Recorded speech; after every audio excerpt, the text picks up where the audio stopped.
Hello students, welcome to physics classes.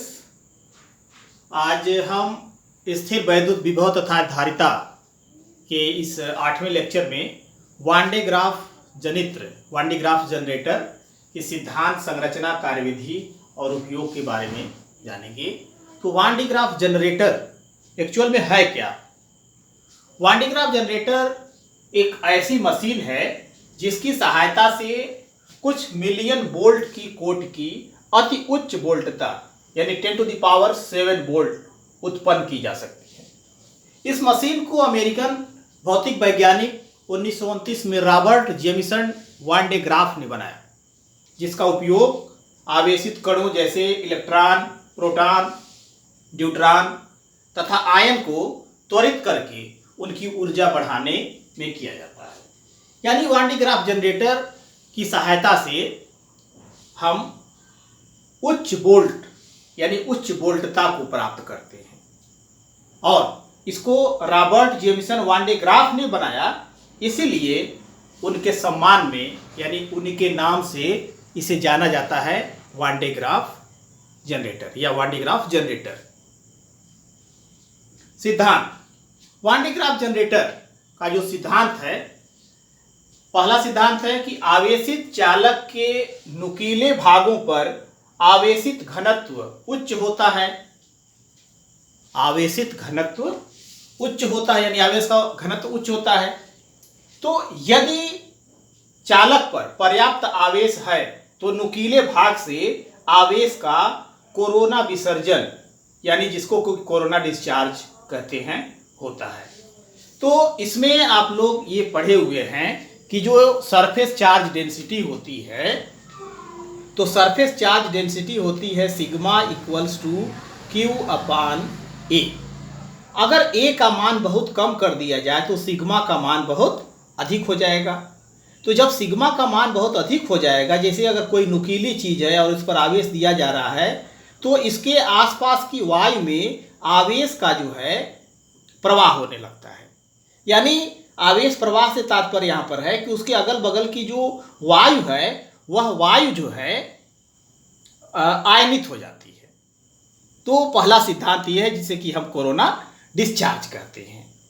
इसी तरह से दूसरा, खोखले गोलीय चालक को दिया गया आवेश उसके बाहरी पृष्ठ पर एक समान रूप से वितरित हो जाता है। ये आप सबको पता है कि जब कोई भी आवेश किसी खोखले गोलीय चालक को दिया जाता है तो पूरा का पूरा आवेश उसके बाहरी पृष्ठ पर एक समान रूप से वितरित हो जाता है, अर्थात उस खोखले गोले के अंदर कोई आवेश नहीं होता है।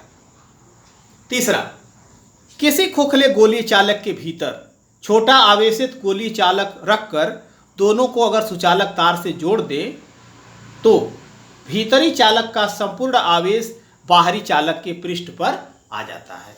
यानी अगर दो खोखले गोले हैं, एक अंदर दोनों का अगर सेंटर एक है, तो अंदर जो है खोखला गोला है और उसके बाहर भी खोखला गोला है, तो छोटे गोले के ऊपर यानी छोटे गोले के ऊपर जो भी आवेश होगा वह अगर किसी तार के माध्यम से दूसरे वाले यानी बाहरी गोले से अगर जोड़ दिया गया है तो भीतर का पूरा आवेश वह बाहर वाले गोले पर आ जाता है। जैसे देखिए यहां पर अभी आप उसका फिगर देखेंगे, ये सिद्धांत के अंतर्गत आता है, इसलिए यहां पर ये बताना बहुत ही जरूरी है। छोटा गोला स्मॉल आर त्रिज्या का ये बी है, और बड़ा गोला कैपिटल आर त्रिज्या का जिस पर आवेश कैपिटल क्यू ये दिखाया गया है। तो अब यहां पर बाहरी गोले ए पर कुल विभव कितना होगा? तो आपको पता है कि किसी भी खोखले गोले के ऊपर जो भी आवेश दिया जाता है तो उसके अंदर विभव एक समान होता है। तो इसका मतलब हो गया कि इस बड़े गोले के अंदर एक छोटा गोला भी है, तो छोटे गोले के कारण भी विभव होगा और बड़े गोले के कारण भी विभव होगा। तो ए बिंदु पर जो विभव होगा वह विभव बड़े वाले गोले के कारण 1/4 pi epsilon not Q upon capital are होगा। इसी तरह से इस छोटे वाले गोले के कारण भी ए पर 1/4πε0 स्मॉल क्यू बटा कैपिटल आर होगा। ये हो गया इक्वेशन नंबर 1। इसी तरह से आंतरिक गोले पर, मतलब कि जो छोटा वाला गोला बी है उसके पृष्ठ पर जो कुल आवेश होगा वह कितना होगा। तो इस छोटे गोले पर जो चार्ज है स्मॉल क्यू और स्मॉल रेडियस आर है, तो इसका आवेश यानी आवेश के कारण भी का मान 1/4πε0 स्मॉल क्यू अपान आर होगा। और यह इस बड़े गोला के कारण भी इसके केंद्र पर होगा। तो बड़े गोले के कारण जो विभव होगा वह 1/4πε0 कैपिटल क्यू अपान आर होगा। तो इस तरह से बी पर 1/4πε0 capital Q upon R plus 1/4πε0 small Q upon small R equation number 2। अब दोनों के बीच यानी बी और ए के बीच जो विभवांतर होगा यानी VB माइनस VA, तो VB समीकरण नंबर 2 और VA समीकरण नंबर 1 का मान यहाँ पर रखेंगे। जब यहाँ पर आप मान रखेंगे तो ये देखिए यहाँ पर वैल्यू जो है 1/4πε0 कैपिटल क्यू अपान आर, इससे ये कट जाएगा और ये बचेगा 1/4πε0 क्यू अपान आर और यहाँ से माइनस 1/4πε0 और Q upon capital R. Q upon 4πε0 को अगर कॉमन ले लें तो 1 small R minus 1 capital R, यह विभवांतर हो गया। अब इसमें आप ये देख रहे हैं कि स्मॉल आर का मान कम है और कैपिटल आर का मान अधिक है। इसका मतलब कि यह वैल्यू हमेशा क्या होगी, पॉजिटिव होगी। इसका मतलब है कि VB और VA के बीच का जो विभवांतर है वह अधिक होगा, यानी B का विभवांतर अधिक होगा।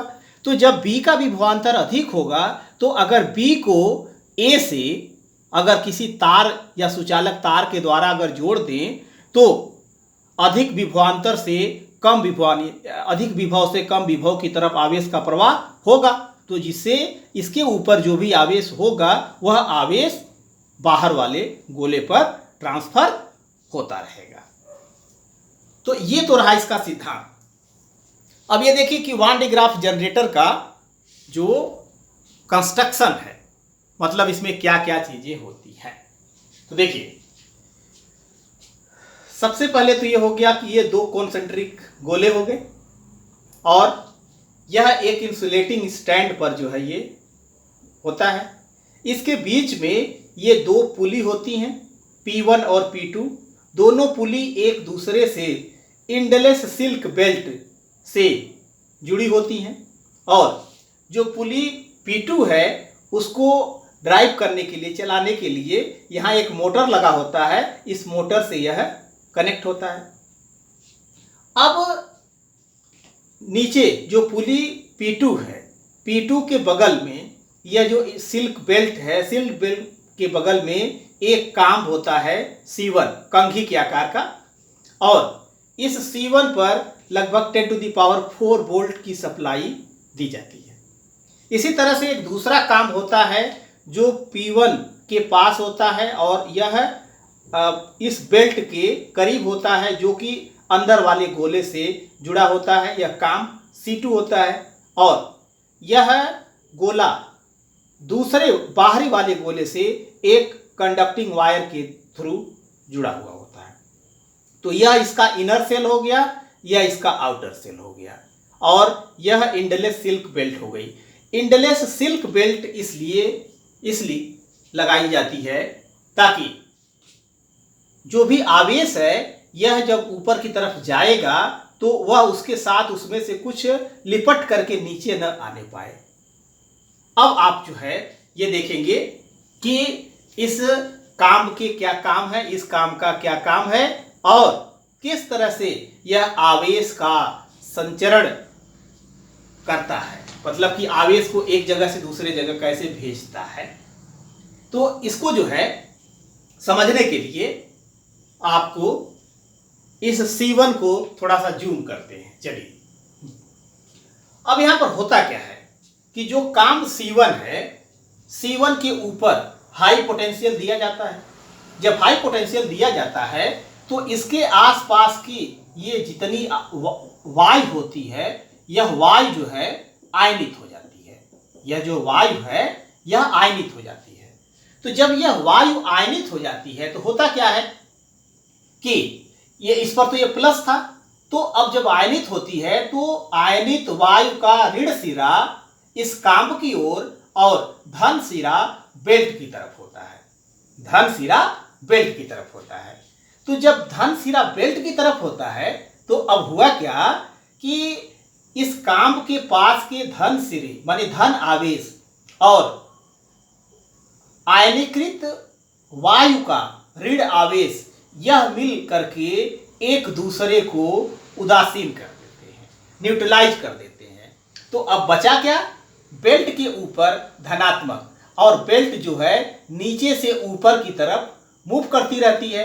तो यह धन आवेश जो है बेल्ट के साथ ऊपर की तरफ जाने लगते हैं।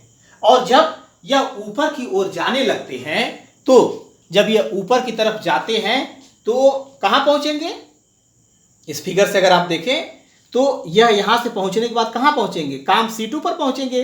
अब चलिए C2 को भी जूम करके देखते हैं। देखिए जब C2 पर पहुंचते हैं तो ये आवेश अब इसके आसपास की भी जो ये वायु है यह वायु जो है आयनीकृत हो जाती है। अब यहां पर जब ये आयनीकृत होती है तो बेल्ट के पास धनात्मक आवेश है तो उसके बगल में यह ऋण और कांब के पास धनात्मक आवेश उत्पन्न हो जाता है। अब बेल्ट के पास जो है यह धन आवेश और ऋण आवेश एक दूसरे को यह क्या करते हैं, उदासीन कर देते हैं, न्यूट्रलाइज कर देते हैं। तो अब यहां पर यह जो धन सिरा है यह इस कांब पर पहुंचता है और जैसे ही पहुंचता है वैसे ही यह धन आवेश इस तार से होता हुआ इस अंदर वाले गोले पर चला जाता है, जो कि अंदर वाले गोले से जुड़ा हुआ है। तो अंदर वाले गोले पर चला जाता है। अब जब यह अंदर वाले गोले पर चला गया तो फिर होता क्या है, अब इसको आप देखिए, ये अंदर वाले गोले पर ये पहुंच गया। तो अंदर वाले गोले पर जब ये पहुंच गया तो अंदर वाले गोले पर जब पहुंच गया तो इसके सिरे पर यह इकट्ठा होने लगता है और यह एक कंडक्टिंग वायर से बाहरी वाले गोले से भी जुड़ा हुआ है। तो आपने देखा कि अंदर वाले गोले का विभव अधिक होता है और बाहर वाले का विभव कम होता है। इसलिए आवेश का प्रवाह अंदर वाले गोले से बाहर वाले गोले की तरफ होता है और यह इस कंडक्टिंग वायर के थ्रू हो करके और जो बाहर वाला गोला है, चालक गोला है, खोखला गोला, उसके ऊपर जो है यह इकट्ठा होता जाता है। तो यही प्रक्रिया जो है यह बार बार होती है और इस तरह से एक अधिक मात्रा में, बहुत अधिक मात्रा में आवेश का संग्रह बड़े वाले गोले पर हो जाता है। चलिए अब इसकी कार्यविधि देखिए। अब जो मैंने आपको इसमें बताया वही इसकी ये कार्यविधि यहाँ पर लिखी गई है। तो इसमें आप देखें कि जब कंघी C1 को, जब काम C1 को उच्च विभव दिया जाता है तो कंघी के नुकीले सिरे पर आवेश घनत्व बहुत अधिक हो जाता है कोरोना डिस्चार्ज की वजह से, जिसके कारण कोरोना विसर्जन द्वारा कंघी पट्टे पर धन आवेश की बौछार करती है। पट्टा लगातार घिरनी पर नीचे से ऊपर की ओर गतिशील रहता है और पट्टे पर धन आवेश जब कंघी C2 के पास पहुंचता है तो पुनः कोरोना विसर्जन द्वारा आंतरिक चालक पर संग्रहित होता जाता है। यह बाह्य गोले से एक तार द्वारा जुड़ा होता है जिसे छोटे गोले से बड़े गोले की ओर पहुंचता रहता है। यह प्रक्रिया लगातार दोहराई जाती है और बड़े गोले पर बहुत अधिक मात्रा में धन आवेश संग्रह हो जाता है। जब ऊपरी पृष्ठ पर वैद्युत क्षेत्र वायु की परावैद्युत भंजन जो कि 3 × 10⁶ वोल्ट होता है के आसपास हो जाता है, यानी पर्याप्त हो जाता है, तो गोले से आवेश का वायु में क्षरण होने लगता है और जब क्षरण होने लगता है तो उससे अधिक आवेश को हम उस पर इकट्ठा नहीं कर सकते। तो इस क्षरण को रोकने के लिए मीथेन से भरे स्टील के चैम्बर से इस पूरे सेटअप को ढक दिया जाता है, जिससे जो आवेश का क्षरण हो रहा था वह क्षरण रुक जाता है। अब इस वान डी ग्राफ जनरेटर के उपयोग क्या है? इस वान डी ग्राफ जनरेटर का उपयोग उच्च विभवांतर यानी 10⁻7 वोल्ट के आर्डर का कोटि का विभवांतर उत्पन्न करने के काम किया आता है। इसका उपयोग नाभिकीय भौतिकी न्यूक्लियर फिजिक्स में जो कोलिजन के एक्सपेरिमेंट हैं उनमें कणों के तीव्र वेग से बौछार करने के काम आता है। जैसे कहते हैं ना कि अल्फा पार्टिकल की या फिर जो है प्रोटॉन की बम्बार्डिंग की जाती है, तो ऐसे स्थिति में इसका प्रयोग किया जाता है। इस प्रकार तीव्र वेग कणों का प्रयोग कैंसर के उपचार में किया जाता है।